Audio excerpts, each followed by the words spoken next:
नमस्कार मित्रांनो, आपले सरकार ही योजना आता राबवण्यात येणार आहे। तर सर्वांसाठी ही जी योजना राबवण्यात येत आहे तर ह्याच्यासाठी कोण कोण पात्र असणार आहे सर्व काही तुम्हाला डिटेल मध्ये समजणार आहे। तुम्ही स्वतःचा बिझनेस टाकू शकता, स्वतःचा व्यवसाय टाकणार आहात तर त्यासाठी सेतू केंद्र असे सुद्धा त्याला म्हणले जाते। तर तुम्ही बघू शकता या प्रकारचं कसं चालू होऊ शकतं। तर तुम्हाला सर्व काही डिटेल मध्ये समजणार आहे, फक्त या व्हिडिओला लास्ट पर्यंत बघत राहा। चला या व्हिडिओला सुरू करूया। नमस्कार मित्रांनो, जिल्हाधिकारी तथा अध्यक्ष जिल्हा सेतू समिती सोलापूर द्वारे यांनी प्राप्त केलेल्या शासकीय दूध डेअरी जवळ 7 रस्ता परिसर सोलापूर बघू शकता तुम्ही। महसूल शाखा सेतू संकलन सर्व काही तुम्हाला डिटेल मध्ये समजून सांगणार आहे। तर ह्या व्हिडिओला लास्ट पर्यंत बघत राहा। तर चला व्हिडिओ स्टार्ट करूया।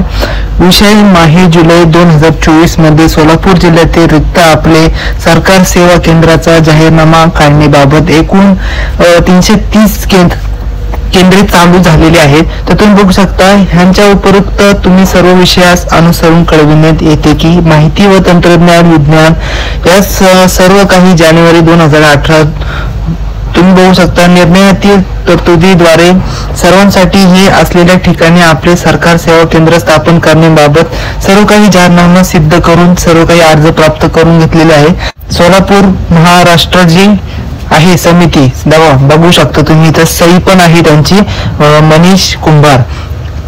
तर तुम्ही पुढे थोडीस स्क्रोल केलं की ही पीडीएफ ची लिंक मी तुम्हाला डिस्क्रिप्शन किंवा कमेंट बॉक्स मध्ये देऊन टाकेल। तर तुम्ही कसा भरायचा, ऑनलाईन फॉर्म कसा भरावा, ऑनलाईन फॉर्म भरायचा नाहीये तुम्हाला, हा फॉर्म ऑफलाईन आहे। ह्याची मी पीडीएफ पाठवेल, तुम्ही त्याची झेरॉक्स कॉपी करून घ्या व तुमच्या समोरच्या जे कलेक्टर ऑफिस मध्ये तिथे देऊन टाका। पूर्ण तुम्हाला आधी माहिती भरायची आहे या फॉर्म मध्ये, जे फॉर्म मध्ये भरायची आहे ती ऑफलाईन भरायची, पॅनली लिहायचं आहे तुम्हाला। जिल्हाधिकारी तथा अध्यक्ष जिल्हा सेतू समिती सोलापूर द्वारे। तर तुम्ही बघू शकता माहिती व तंत्रज्ञान विभाग सर्व मंत्रालय मुंबई यांच्याकडे शासन आणि मानसी सर्व काही 19 जानेवारी 2018 अन्वये CSC केंद्र शासकांना सरकार सेवा केंद्राचा दर्जा देण्याबाबत निषेध केला आहे। तर तुम्ही हे बघू शकता, हे सर्वात महत्वाचं आहे, म्हणजे हे वाचून घ्या।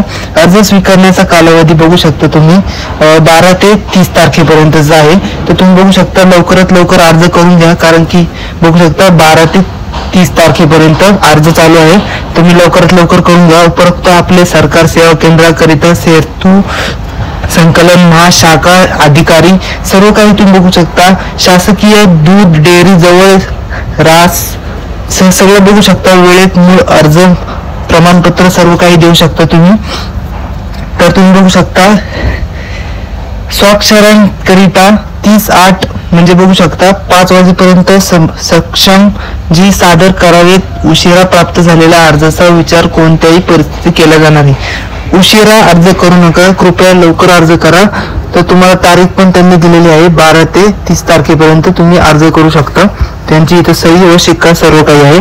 तर तुम्ही बघू शकता इथं कोणासाठी म्हणजे सोलापूर जिल्ह्यात रिक्त आपले सरकार सेवा केंद्राची यादी, म्हणजे याच्यामध्ये कोणाकोणाचं गाव आहे हे तुम्ही बघू शकता पूर्णपणे। तुम्हाला सर्वात प्रथम तुम्हाला स्क्रोल करायचं आहे पूर्णतः। तर तुम्हाला मी खालची माहिती पहिली देणार आहे। अप्पर तहसील महसूल तुम्हाला सर्व काही इथे दिसून जाईल। सातारा लोक जे आहेत त्यांच्यासाठी आहे, तुम्ही बघू शकता सोलापूर व सातारा सर्व काही। जिल्हाधिकारी रिक्त आपले सरकार सेवा केंद्राची यादी जाहीरनामा माहे जुलै 2024 बघू शकता, सर्व काही डिटेल मध्ये आहे।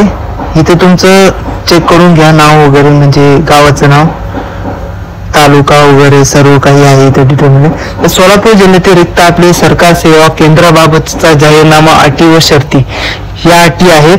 10 कोर्ट फी म्हणजे फी घेतील ते तुमच्याकडून 10 रुपये, जे विहित अर्ज ग्राह्य धरण्यात जाणार नाही।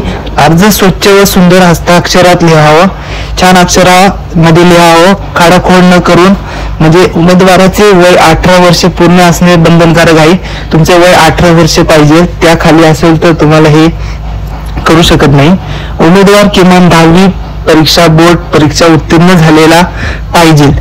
खूप छान आहे।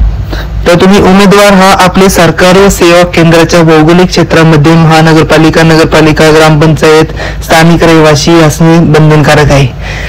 उमेदवारांनी रहिवासी पत्त्याचा पुरावा किमान पुरावे जोडणे आवश्यक आहे। मिळकत पावती, लाईट बिल, मागील 3 महिन्यातील फोन बिल व वाहन सर्व काही तुम्हाला डिटेलमध्ये टाकायचं आहे. मी ही PDF तुम्हाला पाठवून टाकेल, तर तुम्हाला सर्व काही डिटेलमध्ये कळून जाईल. सोलापूर महानगरपालिका क्षेत्रातील अर्जदार यांनी त्यांचा रहिवासी पत्त्याप्रमाणे संबंधित झोनसाठी अर्ज करणे यावा. यासाठी रहिवासी पत्ता संबंधित झोनमधील असलेल्याबाबतचा महानगरपालिकेकडील सर्व काही बंधनकारक आहे. तुम्ही पूर्ण उमेदवारांनी आधार कार्ड व पॅन कार्ड सादर करणे बंधनकारक आहे. सर्व काही तुम्हाला आधार कार्ड, तुमचे डॉक्युमेंट तुमच्याकडे पाहिजे, सर्व काही डिटेलमध्ये ग्रामीण व शहरी भागातील रिक्त ठिकाणच्या सर्व काही तुम्ही वाचून घ्या. याच्यामध्ये तुमच्याकडे काय नसेल काय असेल सर्व काही डिटेलमध्ये घेऊ शकता तुम्ही. हे बघा, असा ह्या प्रकारचा एक फॉर्म आहे. हा फॉर्म तुम्हाला भरायचा आहे. तुम्हाला पहिलं तुमचा फोटो लावायचा आहे मस्तपैकी. इथं मुळशी म्हणजे तुमचं जे गावाचं तालुका जो असेल तो तुम्ही ते टाकू शकता. अर्जदाराचे संपूर्ण नाव, अर्जदाराचे नाव इंग्रजीमध्ये टाका. संपूर्ण पत्ता टाका, तुमचा करंट ऍड्रेस म्हणजे जन्मतारीख तुमची सर्व काही टाका.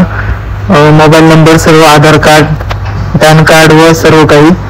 परीक्षेचे जी परीक्षा तुम्ही दिली, 10वी 12वी पदवी, कोणती उच्च पदवी, ग्रॅज्युएशन काही झालेलं असेल तर तुम्ही तिथले मार्क व सर्व काही टक्केवारी श्रेणी वगैरे लिहू शकता.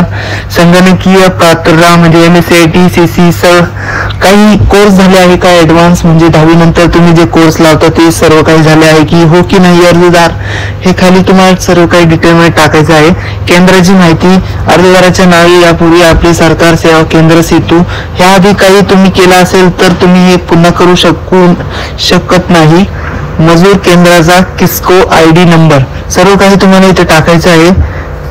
CSC केंद्राद्वारे माहिती प्राप्त झालेल्या सर्व काही. तर ह्या व्यवसायासाठी सर्व काही तुम्हाला डिटेलमध्ये टाकायचं आहे.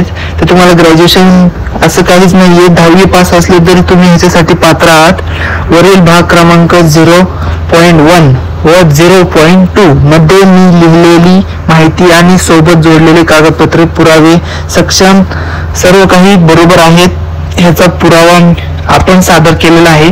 तर वरील प्रमाणे दिलेली माहिती, कागदपत्रे, पुरावे पडताळणी चुकीची व बोगस आढळल्यास मी स्वतः जबाबदार राहीन. तर माहिती व कागदपत्रामध्ये काही तफावत खोटी आढळल्यास आपले सरकार सेवा केंद्र मिळवण्याच्या क्रियेतून अपात्र ठरविण्यात येईल व भारतीय दंड संहिता कलम व लावले जातील. तर तुम्ही हे दुर्लक्ष करा. आपली माहिती बरोबरच असणार आहे हे तुम्हाला माहिती आहे. अर्जदाराची स्वाक्षरी तुमची इथं सही करू शकता. सोबत जोडलेली कागदपत्रे, किमान 10वी परीक्षा, बोर्ड परीक्षा सर्व काही डिटेलमध्ये तुम्हाला टाकायचं आहे. MSCIT काही झाले असेल, ऍडव्हान्स कोर्स सर्व काही टाकायचे आहे. तर हे बघा, अशा प्रकारचा फॉर्म आहे. हा फॉर्म मी तुम्हाला सेंड करतो. स्वाक्षरी सर्व काही तुम्हाला टाकायचं आहे.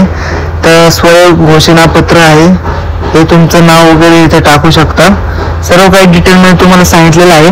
तर ह्या व्हिडिओला लाईक करा, चॅनलवरती नवीन चॅनलला सबस्क्राईब करा. तर thanks for watching this my video. Bye.